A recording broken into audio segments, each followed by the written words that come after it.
In a world where overspending, debt, and keeping up with the Joneses rules us all, where the voices from the merchants, restaurants, and credit companies lord over the common man. Out of the darkness, like a beacon of hope, comes a new voice. A voice that's rich and creamy, like your favorite butter, and delicious, like cheeseburger pizza on your diet cheat day. It's the Stacking Benjamin Show.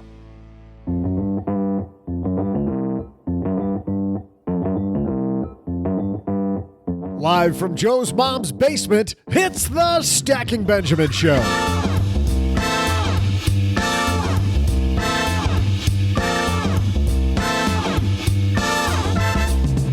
Hey there, money nerds. I'm Joe's mom's neighbor, Doug, and I'd love to tell you about today's show, but we have a major problem, Houston. I apparently have a bald spot on the back of my head. A bald spot! Now I'm only amazingly attractive from 3 different angles. I'm going to have to figure this out, but on today's show, we're turning the spotlight on you with another Letters episode. Plus, in our headlines, a popular site is out with their annual millennials and credit card survey. We'll talk to Mike Brown from LendEDU about the results and how you can better handle credit. Plus, the government is axing a not-so-popular savings shelter. We'll also throw out the Haven Lifeline to Jay, whose advisor is recommending some active trading in his IRA, and save time for my hair-raising trivia. And here they are, 2 guys who are collectively the bald spot on this podcast, Joe and O-G.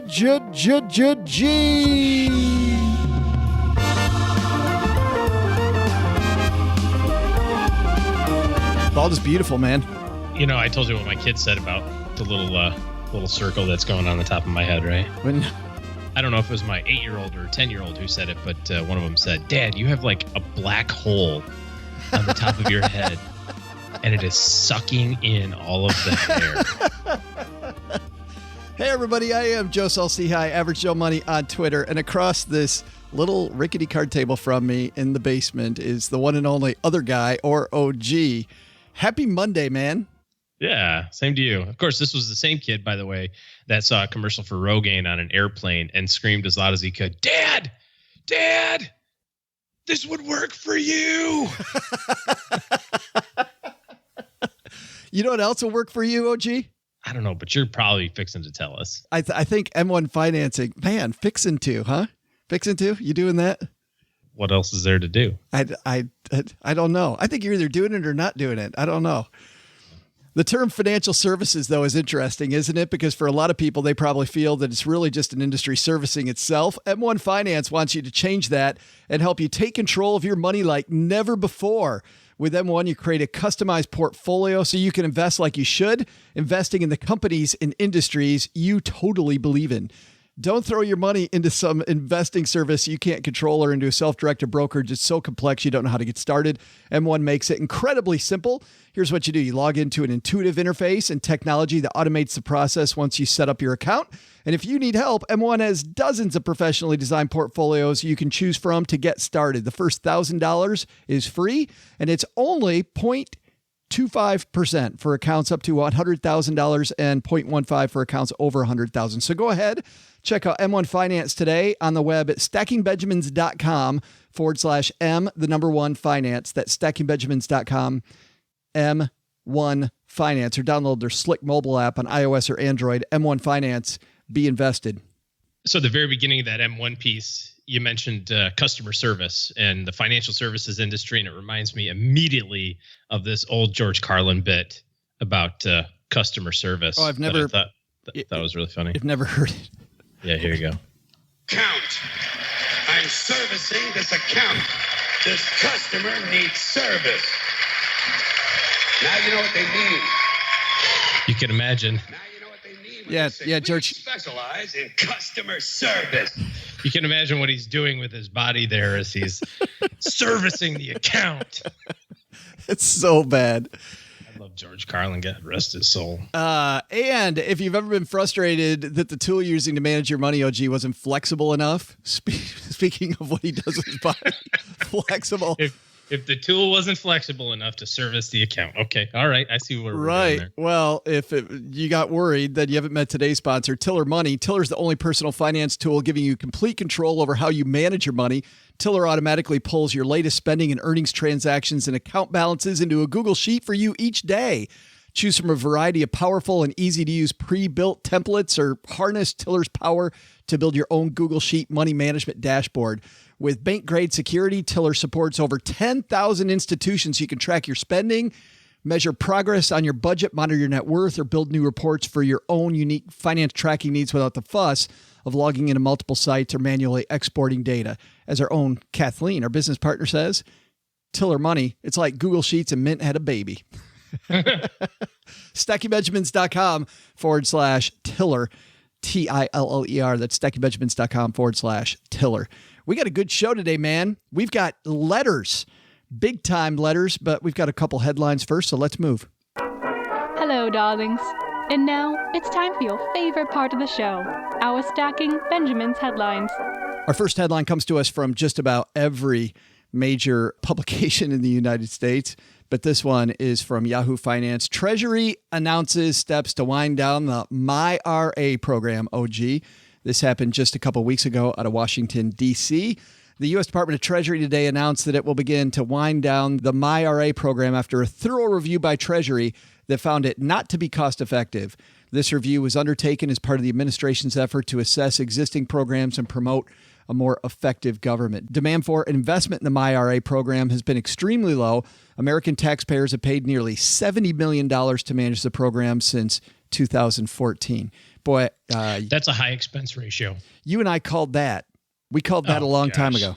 Yeah, we talked about this when it first came out, right? I'm so happy this is over. I like the fact, and I don't understand why it's even news, frankly.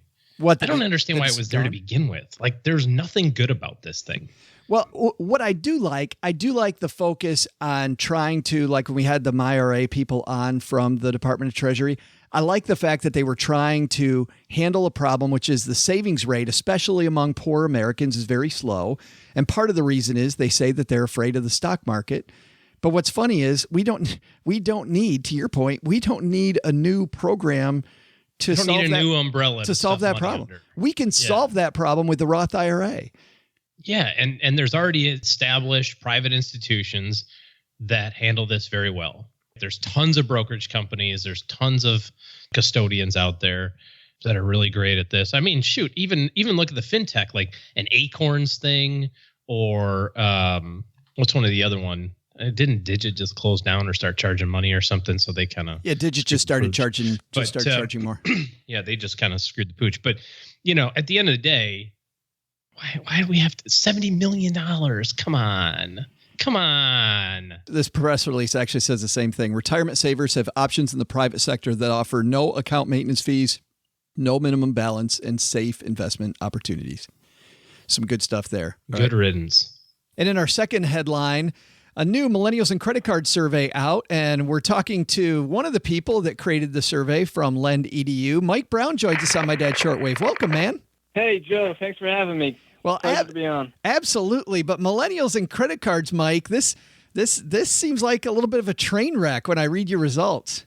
Yeah, a little bit. Definitely. Train wreck is definitely an accurate terminology to describe this survey. Yeah. So you had 17 questions about credit card usage, perceptions, and knowledge. Let's go over some of these. 41% of millennials thought that using a credit card is a scary thing. Why do you think that is? I think that stems back to just growing up in the financial crisis of 2007, 2008. I think that the Great Recession scared a lot of people from incurring debt, because the mortgage debt was one of the main drivers of the economy collapsing. So I think, especially because this poll is done with millennials, they were growing up right to the midst of the financial crisis. Gotcha. And all they heard was, don't take out debt. Debt was the reason that the market collapsed and the economy collapsed.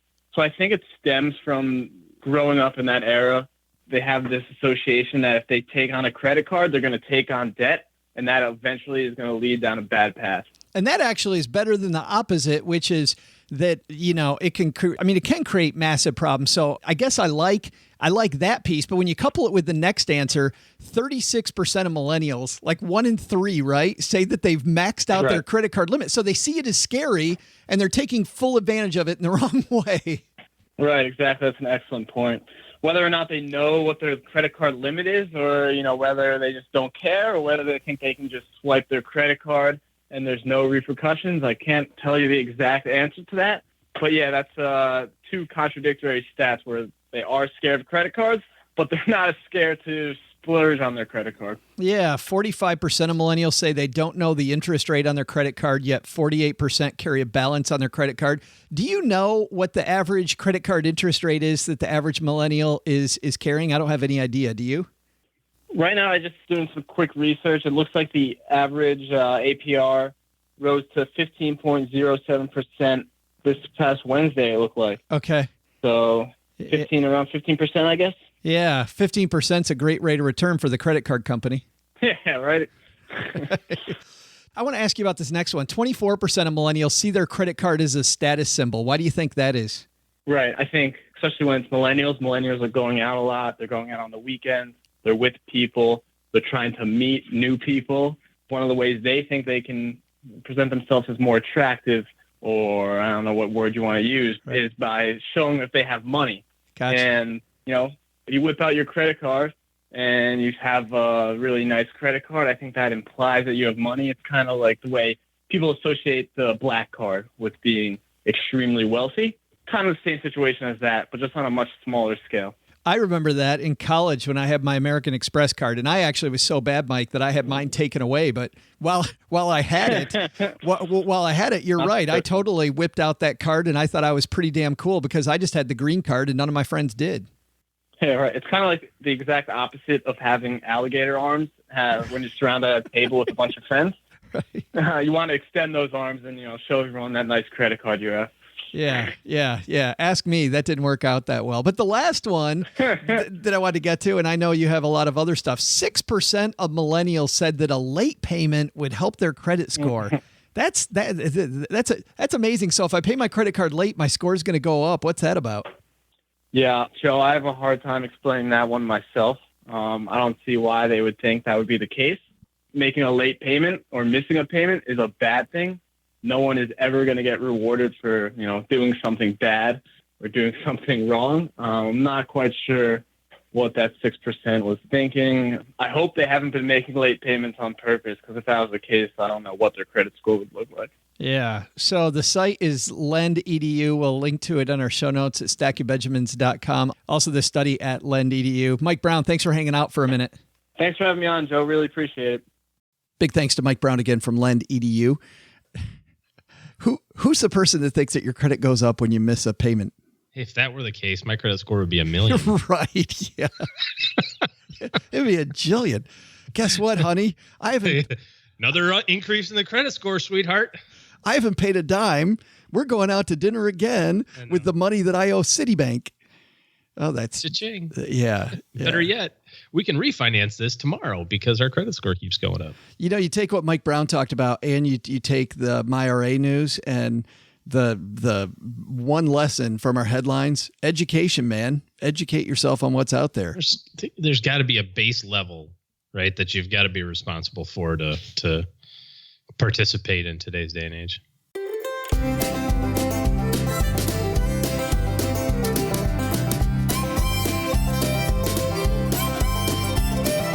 Oh, it's a big day because you are our guest today. We are taking your letters. We're going to do this a little more often than we have in the past so that we keep up with letters. And letters are so fun. I love the stuff that we get. So let's just jump in, OG. Bring it. First letter comes to us from Adrian. He says, I have a Schwab PCRA available in my 401k plan at work. I've never heard of these. There is not much info on the site. Are these types of plans worth it? Thanks for not teaching me a thing, Adrian. Hey, Adrian. Well, let me explain what this is for people that don't know what a PCRA account is. Every investment company, kind of the big ones, Schwab, Fidelity, TD Ameritrade, come to mind, have what's considered a self-directed brokerage account. This is basically, you've got your 401k, and your 401k has its list of funds, And then you also can buy your own stuff, right? You've got a separate account that you can say, I don't like any of the stuff that you guys offer. I'm going to go get my stuff on the open market. Generally not necessary, right? There's little extra fees in there. You're going to have to pay to transfer the money back and forth between the traditional side of the account and the brokerage side of the account. You have to follow the rules as it relates to how much you can transfer at one time or how much you have to leave in the kind of normal side, if you will. And then you're going to pay brokerage commissions every time you buy positions inside your brokerage account, whatever Schwab's going rate is these days, and mutual fund fees and that sort of thing. Really, the only reason you use a brokerage account is if the funds available in your 401k are so horrendous that you just you can't sleep at night. I mean horrendous, like hundreds of basis points, or there's 150 or 1.5%, 2% charges on the funds. They're all bottom quartile funds, which isn't going to happen. You know why? Because the company is held to the fiduciary standard. They've got the ERISA rules there that say that they have to review that stuff from time to time. So they're going to try to keep up with it. So generally speaking, unless it's so atrocious, you don't have any need for it. Or if you're looking for something really esoteric on an investment component. But again, I don't necessarily think you ever need to do that. So I'd take that section of the summary plan description, crumple it up, throw it in the trash. I have sometimes back in the day recommended using these with people before, but I tell you, there's a big dangerous spot here, which because you have such a big yard to play in with that PCRA, it makes people start doing things with their 401k that they shouldn't be doing. They start thinking of it as a sandbox and, hey, I can buy individual stocks now. I can be closed-end funds, preferred stock. Yes. Never heard of that. That sounds great. I'm going to do some of that. Starts feeling a lot like Vegas, and you don't want to play that game. Yeah, keep it simple. Our next question comes to us from Aaron. Aaron says, hi, guys. I got a question in regards to investing for private high school. I've set up Coverdell accounts for my children with that money being earmarked for high school. Before we get into this, let's talk about a Coverdell. What's a Coverdell IRA, OG?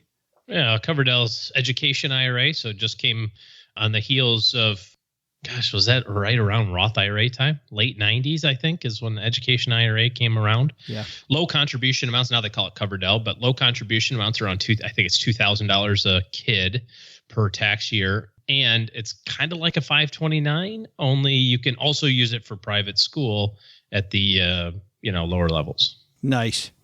So Aaron says that he set those up for his children with that money being earmarked for high school, knowing that we could roll that into college savings if something changes. On a side note, we also have 529s going for college. With the 529s, we get a Nebraska state income tax break. My question is, how should I invest the Coverdell money? Right now, I have it invested in 2030. That's the year 2030 target date plan, since my kids are currently under 3 years old.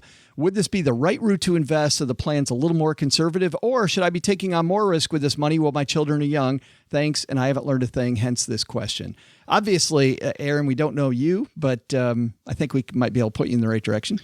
Yeah, so the same thing that I would do with a 529 plan is what I would do with the Coverdell account, which is when you're 4 years out from needing it, is when you take that year's tuition payment and move it to something conservative, right? So we quite often talk about time horizon and how long you've got for the money to be used and that sort of thing. So just kind of as a earmark in my head, I think, okay, when the child turns when they start their freshman year of high school is when we're going to take their freshman year of college 529 money and make it conservative. We're going to put it in cash, or we're going to put it in some really short-term government fixed income or something like that, because it's only 4 years away.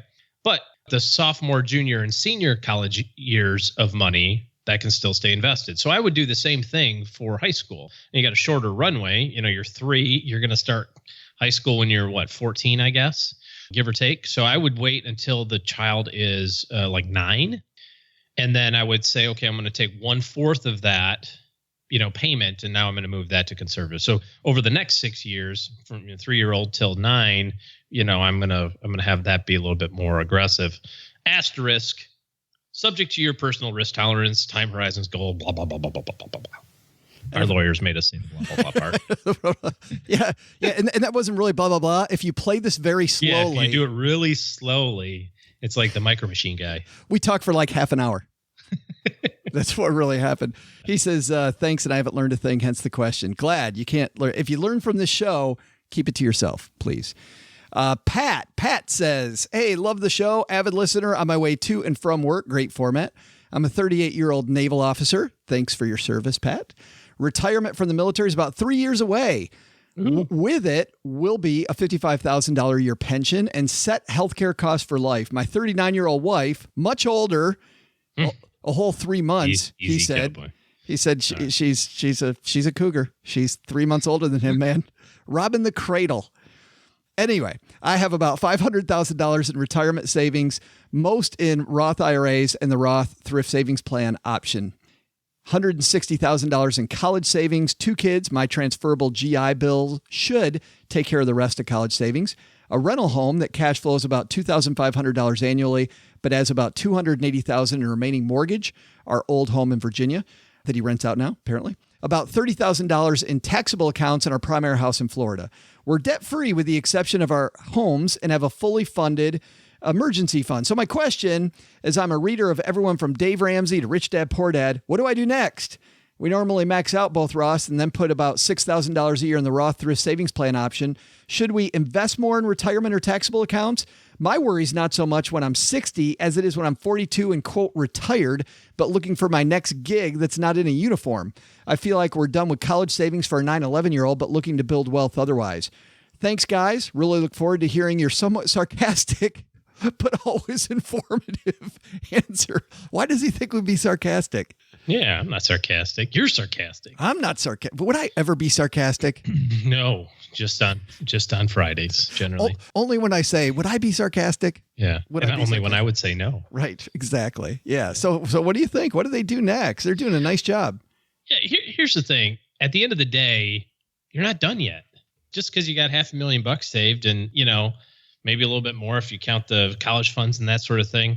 It doesn't have to get sexy beyond this, right? What got you here will get you there. So what Pat's saying here, what he's saying is, I think I've checked this box off of doing this kind of boring stuff. Well, I'm ready to do the cool things. Tell me about the neat hedge fund that's out there. Tell me about isn't there a cool timber field that I should buy that I can forest? No, just keep doing what you're doing.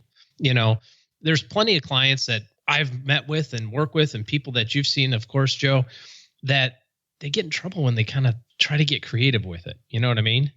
If you got a couple of years and you don't know what your transition plan is going to look like post-military, if you're going to work for an extended period of time or you take some time off, then yeah, I would make sure that you've got some extra money in the taxable side of things so you can take money out to live on. If I'm assuming $55,000 might not get you all the way through retirement, but that's a good start, right? I mean, $55,000 to be done. So yeah, if you're going, if the question is, how do I bridge the gap for the 3 to 5 years that I'm trying to figure out what I'm going to do after I get out of the service, taxable accounts. Yep. If you're trying to get cute on your investment plan because you think you've done it, don't get cute. Yeah. Just keep doing what you're doing and you'll be happy. I was thinking he could use a company like Roofstock and buy more rental properties if he's interested in that, if he likes his rental property. Well, but the problem with that is realize he's going to create more cash flow for that time frame, but he's going to lose liquidity on that money.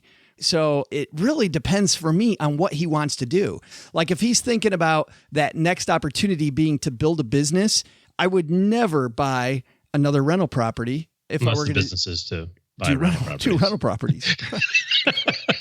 Very good point. Yes, there's only one business that might make sense there. So that might be. That's kind of what we were saying, right? If he's looking, how do I fund this a gap year? God, I hate that term, but how do I'm going to get out of the service in 3 years, and then what am I going to do for a year or two while I settle into what I'm going to do for the next 20 years of my life? Then yes, the money needs to be liquid. It needs to go into your taxable account. Probably needs to be in cash. But if you're talking about how do I get cooler, sexier investment products, don't do that. Stick to what you know and stick to what you've been doing so far. All right, time for us to refill the coffee, man. And looks like Doug's coming down to the basement and Mr. Microphone Hog's about to take over. Hi, everyone. I'm Joe's mom's neighbor, Doug. I've finally come up with a solution for this annoying bald spot. My friend just showed me this life-changing product called Capulus. It's a cap, and it grows your hair while you wear it. It's so simple, but how amazing is that? Beautiful head of hair, here I come. All this talk about being bald spots and hair growth got me thinking about some trivia. I think you can see where this is going. Here's your question. What popular hair growth product, part of the $225 million hair growth industry, originally started off as a medicine for high blood pressure? I'll have your answer right after this.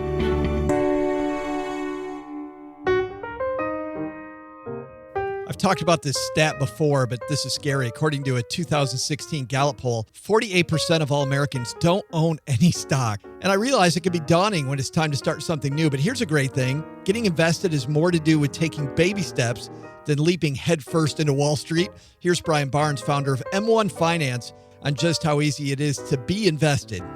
So you just either log on to the website or use the mobile application. We're native on Android and iOS, and it takes about 3 minutes, and your first $1,000 that you deposit is managed for free. I'd love to say the free $1,000 is a special deal I made for you, but Brian and M1 Finance are that good to everybody. With M1, you can select from one of dozens of professionally designed portfolio pies, or you can customize it, as Mom says, to your heart's content. Head to stackingbenjamins.com/M1 Finance for more.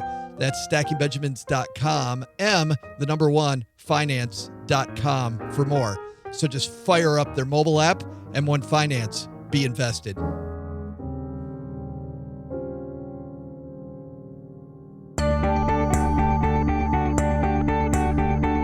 Hey everyone, I'm Joe's mom's neighbor Doug, back from the break. So we might have a little problem here. I was doing some research on Capulus. Turns out their little magic hair hat costs 800 smuckaroos, and that's for the cheap version. I guess magic doesn't come cheap anymore. I'm not joking, people. This is a real product. Let's get back to the trivia, though. Before the break, I asked this question. What popular hair growth product, part of the $225 million hair growth industry, originally started off as medicine for high blood pressure? The answer? Rogaine. If you ask me, the guy's blood pressure probably dropped after not having to worry about the ladies looking at their bald spot. That actually gave me an idea. Joe's mom has plenty of Miracle Grow somewhere in the garage. I'm going to go find it before she wastes it all on those stupid plants. See ya.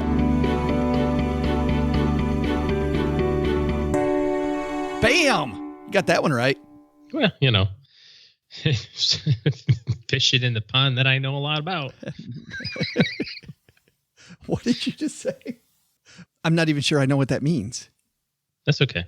Well, here's something you do know something about. OG, throwing out the lifeline. Let's throw out the Haven Lifeline and tackle some of life's, or rather life insurance's most important questions. Our friends at Haven Life Insurance Agency, they're disrupting, OG. Whenever I say that they're disrupting, doesn't it just seem like do you remember those Kool-Aid commercials where the Kool-Aid dude just rips through the wall?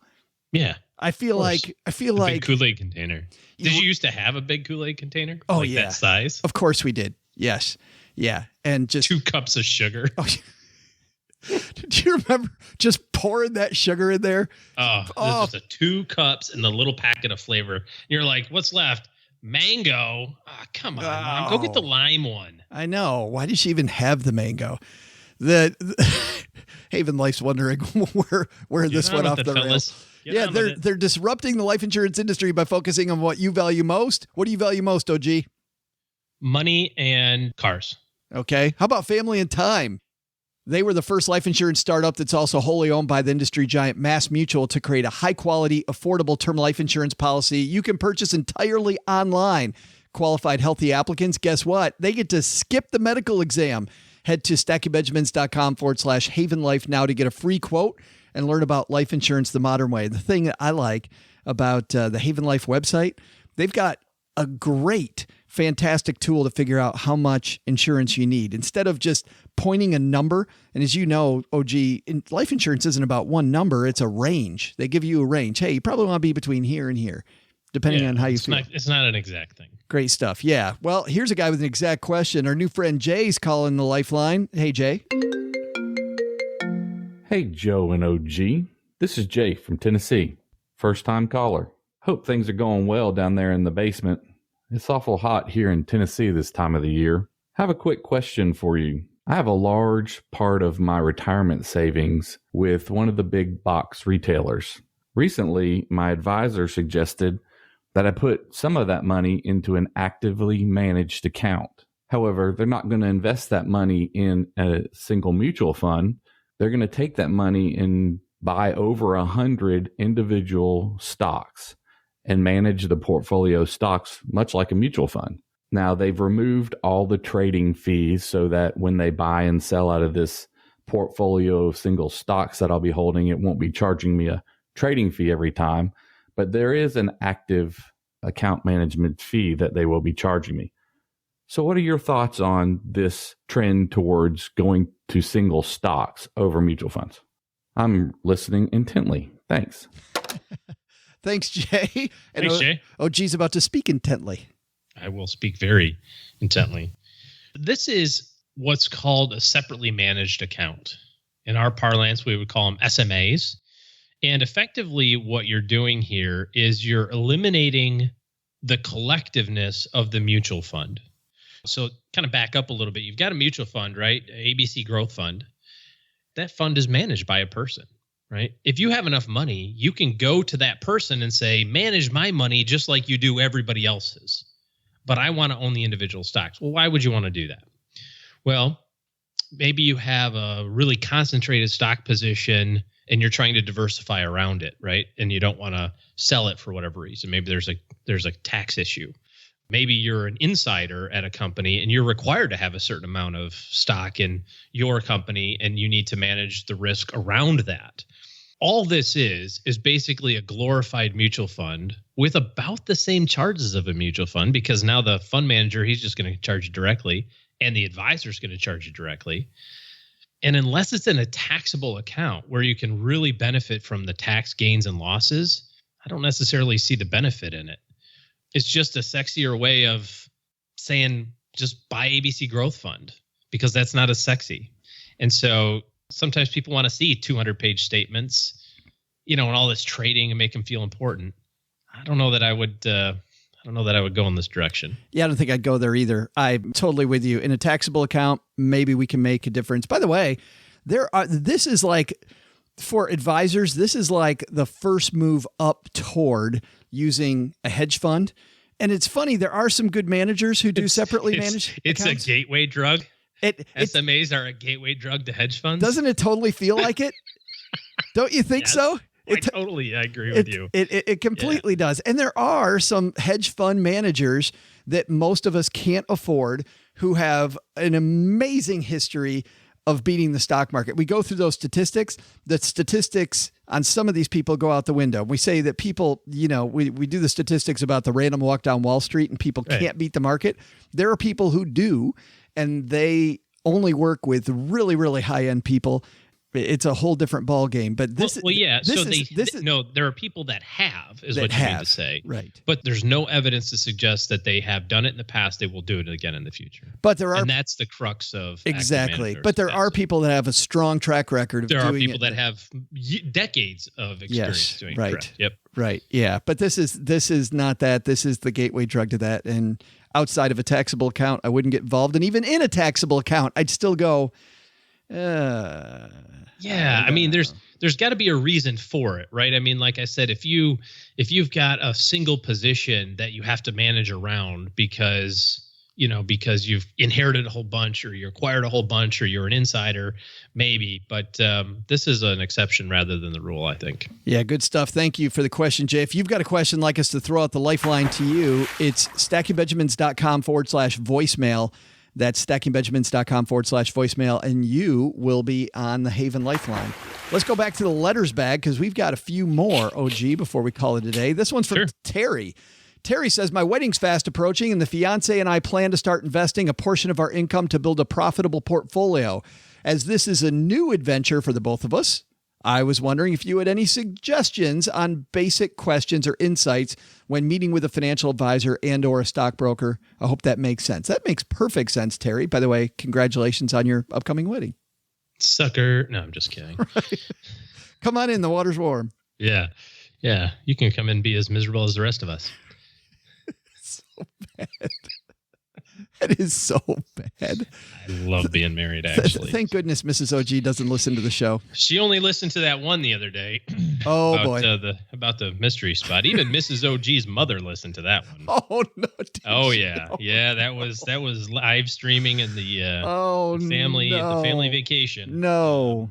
So thanks, Tony, for tweeting about it and also making a joke about the million visitors to Mrs. OG's mystery spot. That's fantastic. Yeah. Okay, by the way, that really benefited me over that next week. There was a lot of love shown, a lot of hugs, I doubt that. Sleeping on the couch. Right. Sleeping on the couch. Right. Sorry about that, man. All Terry, right. So congratulations on getting married.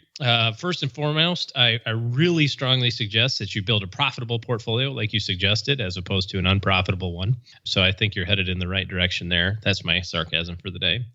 What are my suggestions for how to do it? Oh, no, the question was how to meet with an advisor. Yeah. I'll get there. I actually wrote it down. I got a little note right here. See, I got the note. That was about to go the wrong way. I was about to. Whoa! We're not commenting. So how do we meet with people? Well, first of all, I wouldn't meet with a stockbroker, so that eliminates 2/3 of the population right out the gate. Great resource is the CFP website. So it's cfp.net. So CFP stands for Certified Financial Planner. You can look everybody up there to see if they're a CFP. Requires a 2-day, 10-hour exam, an undergraduate degree. It requires 3 years of experience, and then you've got to take these courses. I think there's about 6 of them these days, kind of master's level finance courses that you've got to take before you can sit for the exam, and then you got to pass that, of course, as well. So a lot of stuff to get into, but the CFP website, cfp.net or letsmakeaplan.org, both of those kind of funnel you to the same place, has a great 10 questions that you should ask a financial planner.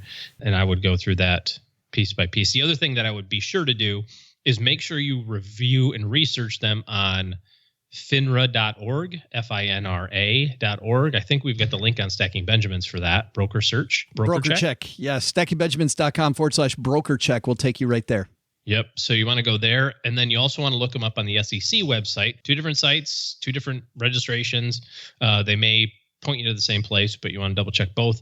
And the link right on the SEC.gov website says check out brokers or advisors, and you put them in there. And you can see all the history. If they got a clean background, that's cool. If they don't, it doesn't exclude them, but you just want to have a conversation about it. Like, hey, I saw you had a complaint, or what was that about? Or, I've got another question, though. So that's your background check, right? I mean, I think that's before you go in and meet with them, that you go through all the things that you're talking about, and that helps you limit the field. Well, the 10 questions is what you do with them in person. Of who you do, right. It's those 10 questions. I thought maybe we go through a couple of those questions.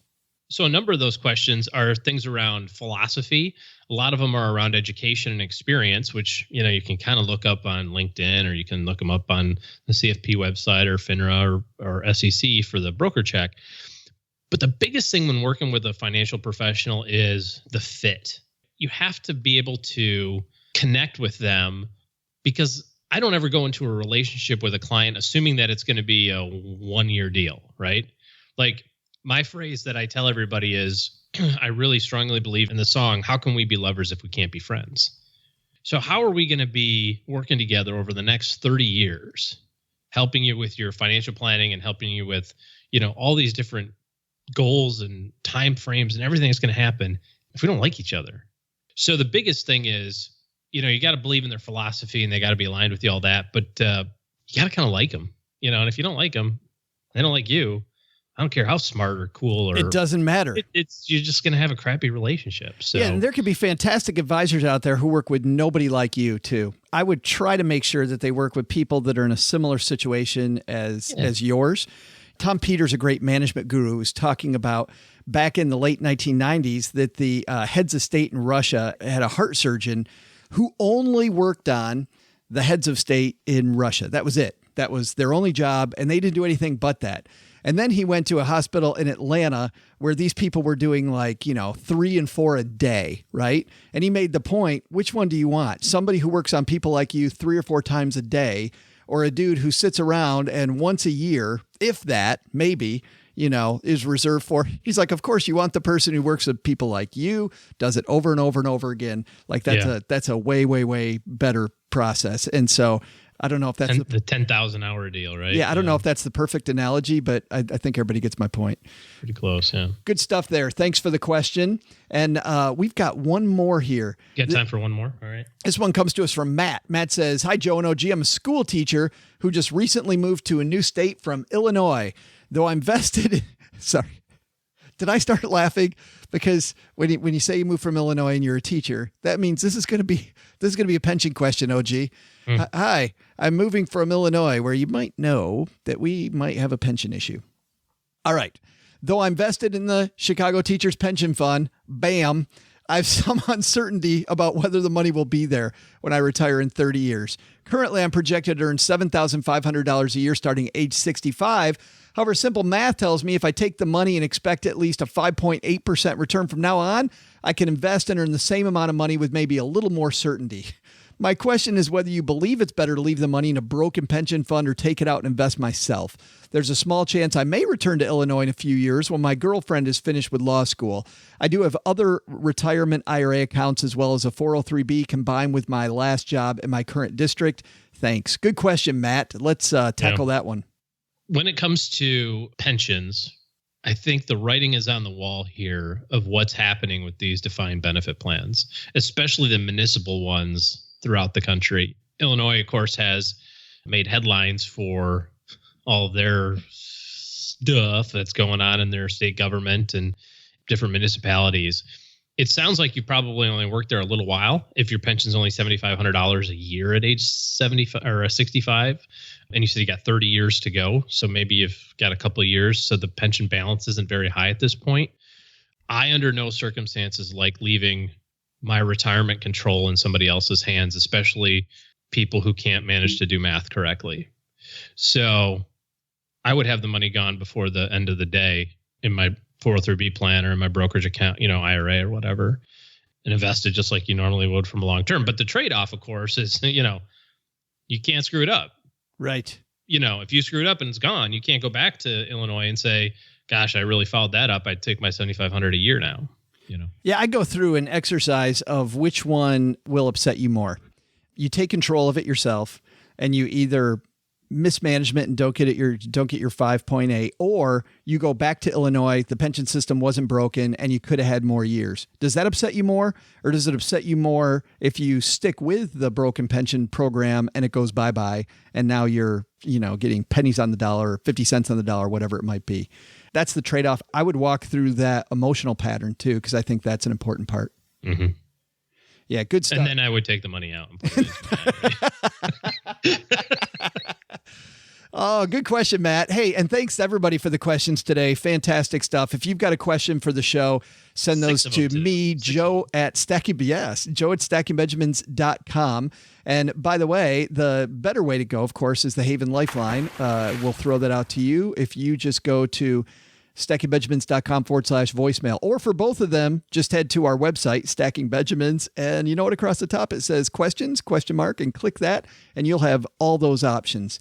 Also, if you think you need bigger help in your corner, a financial advisor in your corner, guess what? OG's taking clients. And for you to get on his calendar to find out more about what it would take to get him in your corner. Did I say that twice? I think I did.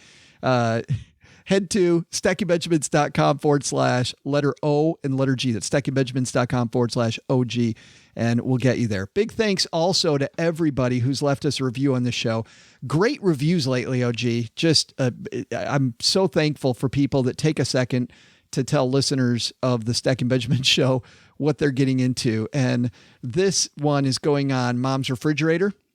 By the way, we are number 70 overall in business today as we record this. This one is it going on Mom's Fridge? This one's written by Hey Mr. DJ 17, says entertainment, knowledge, dessert. What more can you ask for? 5 stars. I've never written a review for a podcast before, but this one's definitely worth writing a review. I found this podcast through Afford Anything, and I was curious because you were very entertaining as a guest speaker, and it was refreshing to get a differentiating review in the finance world. I started listening and was immediately hooked and drawn in. Now, being that I'm new to the podcast scene and going from casual listening to music in the car to religiously listening to a podcast every moment I can get, this podcast gives very non-judgmental advice and a very straightforward without dancing around the question. The show is very engaging and I almost feel like I'm in the basement with them in Texas. Hands down, a great and amazing show. If you're into finance, and what great advice. Come listen in. Great. Fantastic. Thanks for the review. Hey, Mr. DJ17. Absolutely love it. All right, OG, we are heading out. Doug, take it from here. What should we have learned today? So what did we learn today? First, credit card is a status symbol? Mike Brown from LendEDU nailed it. Use your credit card for emergencies, not as a way to brag to your friends. Second, active management in your IRA? Maybe a manager can beat the index, but finding one that consistently wins? Studies show that it's difficult to figure out who's going to beat the market next year.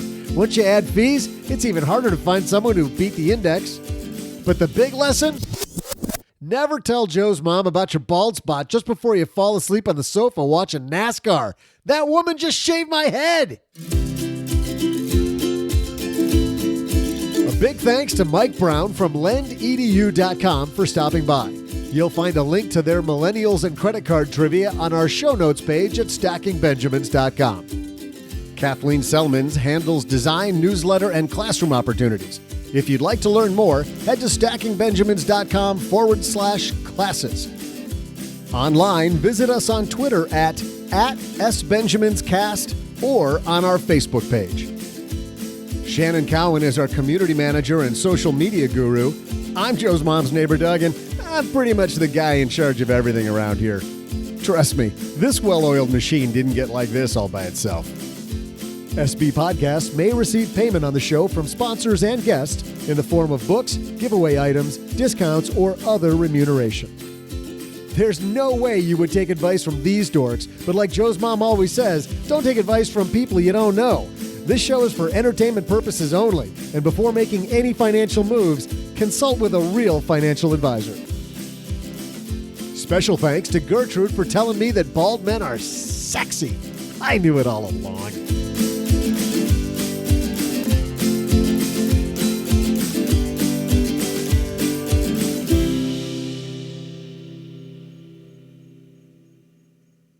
Asterisk, subject to your personal risk tolerance, time horizons, goal, blah, blah, blah, blah, blah, blah, blah, blah. Our lawyers made us say the blah, blah, blah part.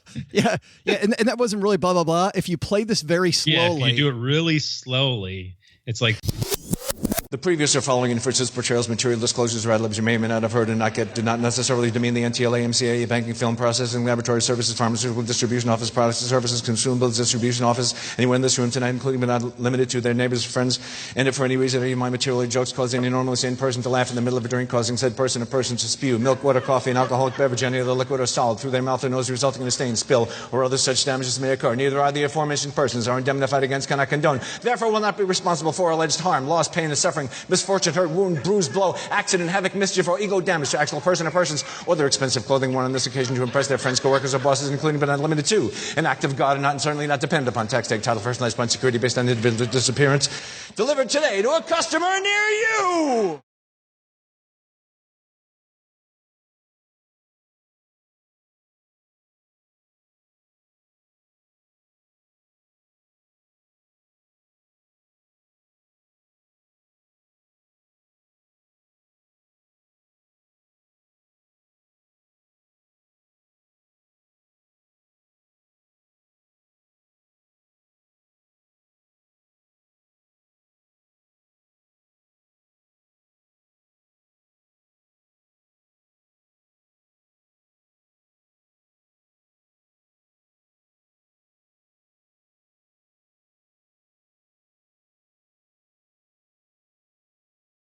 Welcome to the after show. For new listeners, welcome. This is the part of the show that doesn't exist. If you've ever seen reviews of our show, people talk about dessert. If you have to talk about it, which you shouldn't talk about it, you can call it dessert. But we generally don't talk about money here. We generally don't talk about financial planning. Sometimes we do, but not often. We'll talk about movies, video games, podcasts, weird stuff that's happened, trips we've taken, funny, or just whatever. Just whatever. Yeah. So speaking of trips, I took my family up to northern Michigan. Nice. Family's on vacation for a while. I traveled back and forth to our hometown here so I could keep on working. And just a cacophony of things went wrong when we came back. last week. Our air conditioner broke. We had a hailstorm, so our roof is damaged. Our gate for our backyard doesn't work. Like, we have an automatic gate, and the fence blew down. And on top of that, all the bushes look like crap because it's rained a lot. And, we had the grass mowed, but no landscaping done or anything like that. So I'm going through tackling these problems one at a time, and I've decided that I want to get a hedge trimmer. So I went down to Lowe's and I picked myself up a hedge trimmer. Pretty sweet deal, if I do say so myself. And so yesterday... Makes you feel like a man, doesn't it? Oh, totally. I'm so sore I can barely lift my hands above my head right now. But that's another story. But so I did all of that stuff yesterday, right? I trimmed all the bushes. And I told my kids last night, I said, hey, tomorrow, that mess that's outside needs to get picked up. And boy, are they pissed off. It's hot. I told them to get up at 7. I said, you get up at 7 o'clock. I'd get to it right away. I wouldn't waste too much time. They are out there right now. It's about 11 o'clock in the morning. It's all of 93 degrees with some decent humidity. Man, are they pissed off. They're sweating. Oh, that's they haven't done a lick of work in their entire life, I realized. They don't know anything about hard work. So they have to clean all this up. We had a big yard and a big garden, and all summer long we had to mow the yard. We had 3 different lawnmowers to mow our lawn. We had the first one to go around like all the trees, and then we had the riding lawnmower where we got there were some parts like over the septic system and stuff where we didn't want to take the tractor because it was a monster thing, and it was like 200 yards out to the road, and it was all mowed. My dad put up a backstop. We had had a baseball diamond in our front yard, but anyway, way out in the country. But I mowed the grass in my grandma's house with a tractor when I was a kid. Yeah, ours was an old Ford tractor hooked up to a brush hog. Mm-hmm. Yeah, that's what we did. Yep, and you take all day. Man, this is going to be bad, but I had one of those I had a huge one of those cassette players. Those Sony Walkman. Yeah. I had the big old Sony Walkman. Just amazing how at that time that was so cool that I could strap on some headphones and put this, thing that looks like it. It was just huge. Hook that baby up to your belt clip. I was off and listening to. I was doing that yesterday. I had my headphones in, and I was trimming all. Gosh, they are so mad. I'm looking at the window right now, and they're sour. It's so great. I'm going to make my kids do this more often, I think. I'm going to. When we mowed the grass when I was a kid, we lived in the city. So unlike you, we didn't have a big yard. But my dad bought a lawnmower for us. And it was one of those ones that had the wheel with the blade on it. Oh, yeah. I'm going to get one of them for my kids. And they can mow our grass that way. You're horrible. Remember that sound? Yes. It's like freaking lead. There's that hauling that thing, and then it would get stuck. Like a twig would get in there and be like, or you'd hit your chest on it because it would get stuck and like kind of stuck in the ground. I rarely use those, and I wasn't good at using them. It wasn't good either, and I hated it. No, I more often, because I lived in farm country, drove tractors. Yeah. And I worked for my neighbor, Rob, who had a big farm, and I would plow fields for him. And I remember I'm listening to music on full blast.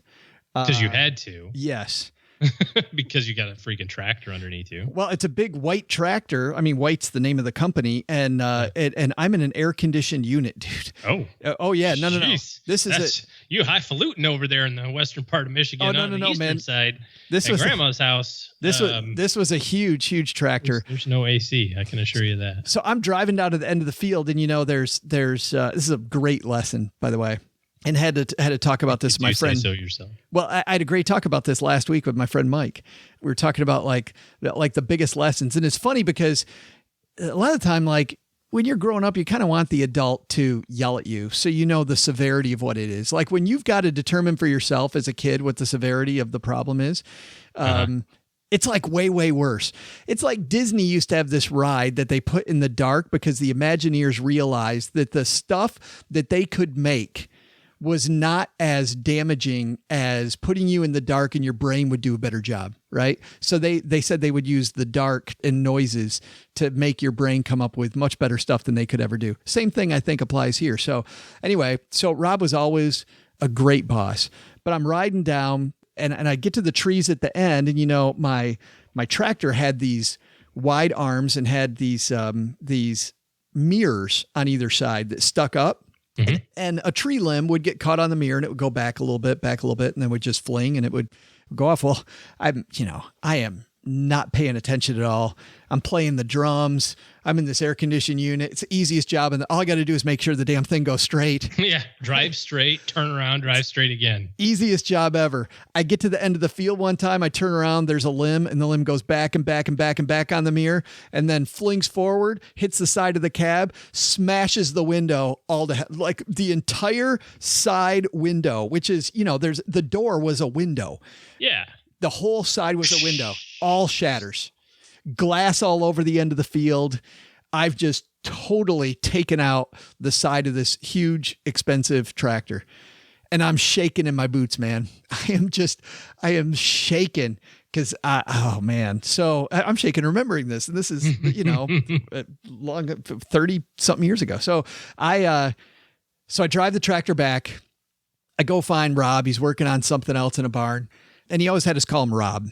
And I said, because, with my family, never do it. It was always Mr. So-and-so, right? But Rob was like, no, I'm Rob. So I said, Rob, excuse me. I got to show you something with the tractor. And he walks out and he takes a look at it and he looks at me and he just very calmly says, I said, I'm sorry. There was a limb and it hit the side of the tractor.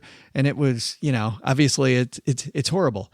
And he looks at me, he goes, you know what, Joe, this is a big operation and stuff breaks. Stuff doesn't go the way we want it. The good thing is I know that you were paying attention to what you were doing and it wasn't your fault and you're okay. And he just stared at me and I felt totally like dog shit because he didn't yell at me. And because he said, well, I know you were paying attention. And I'm like, oh no, I wasn't. Dagger. I totally. And he knew that you weren't. Yeah. Because you ran into a freaking tree. Yes. Yeah. He had a situation Mike did with one of his kids where his son was like, I wish you'd just yell at me. He's like, no, man, I know that, hey, there's a lesson here and you learned it yourself. I learned a lot from Mike. One of my favorite lines, actually, that I totally enjoy now from game night a couple weeks ago. Oh, yeah. I forgot. The Mike I'm talking about. Yeah. You're looking at me like, yeah, no, I do. Yep. And I can't say I can't say it. Oh, you can't say the words. line? Yeah, it's a bad line. No, you would have to mark the podcast explicit. All right. Email me if you want to know what the line was. Joe at stackingbenjamins.com. And OG will tell me the line and we'll do it that way. All right. We got to go.